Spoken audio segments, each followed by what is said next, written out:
Hi everyone, it is currently the 30th of December 2014. Today's big topic, of course, is Tropical Storm Jangmi, also known as Sanyang, here in the Philippines. That's a local name given by Bagasa. At this time, according to the Japan Meteorological Agency, this storm is packing winds just barely at tropical storm intensity, 65 gusting to 95 kilometers per hour, pressure down to 998 HPA. The biggest issue with this, though, is not the winds. I'm not seeing any really big reports about wind damage out here. The bigger issue is the rainfall. If you are here in northern Mindanao or across much of Visayas today, likely experiencing flooding, especially if you're in any of these low-lying areas across much of this area. And what we are also seeing is rapid river level rise. Many locations also experiencing that threat or already have experienced landslides.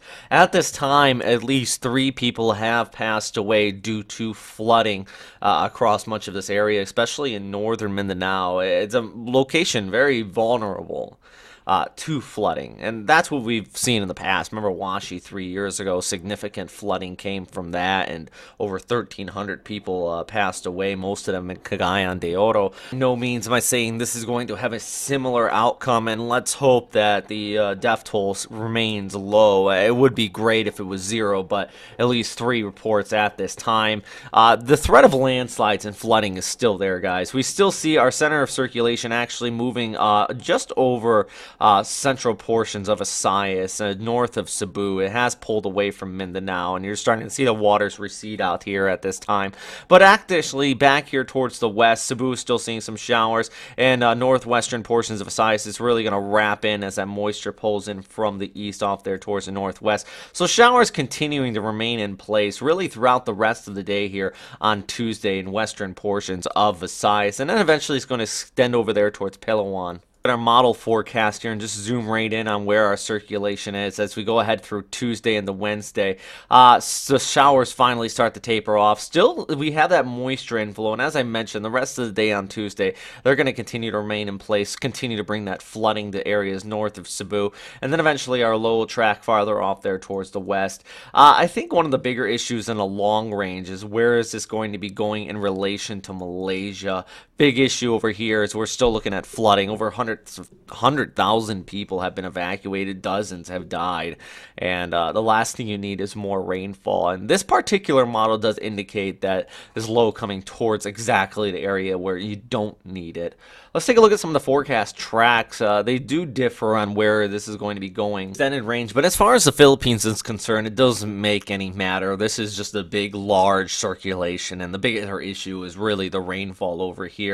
What I'm more concerned about is after this pushes over Palawan, is it going to be tracking more west towards Vietnam or off there towards Malaysia? The track from the Japan Meteorological Agency, keeping it at 65 gusting to 93 kilometers per hour. They expect it to stay a relatively weaker storm, while JTWC actually pulls a little bit farther there towards the north, staying at this relatively weak intensity, but they do have an increase in strength, up over about 93 kilometers per hour. Still at tropical storm strength, not really breaking that severe tropical storm threshold, but nonetheless, it is going to be kicking up the seas out here in the South China Sea. For now, though, let's zoom in on Pagasa, or excuse me, on the Philippines here. Pagasa has issued Signal Force 1 warnings across much of central Visayas, still in place in northern Mindanao. These are really going to be tapering off as we go ahead through the day. Are out here in the Philippines, I know a lot of you have been worried about your New Year's plans. That's something that I've been hearing a lot about. For those of you who are still cleaning up, and I know there are some people who are not going to be having a very festive holiday given the fact that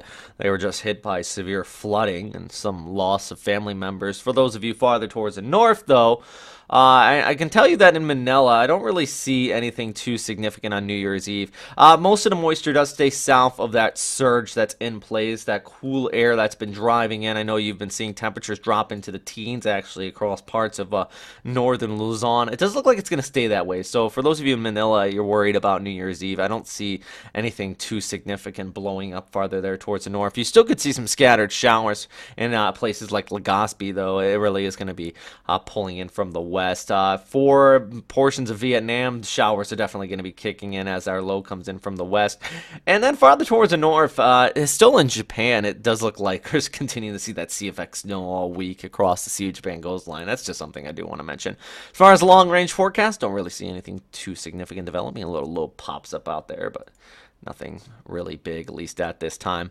That is all for now, though, guys. I know this is just a quick update. I just want to keep you guys posted on the flooding that is taking place with Jangmi. Flooding, but also landslides. A lot of people being impacted by this rapidly developing low-pressure area. It really spawned up from a tropical depression to a quite strong tropical storm in the matter of 24 hours. The good news is that if you follow us here at Western Pacific Weather, you would realize that we have been talking about this for over a week now in the long-range forecast, saying that there was going to be a big rainmaker this coming weekend and into Monday and Tuesday. So, at the very least, some of you may have had a heads up, but we're definitely looking forward to the fallout and replies on how this storm was handled from you in the comment section. So, as always, though, guys, please stay safe out there, and thanks for watching.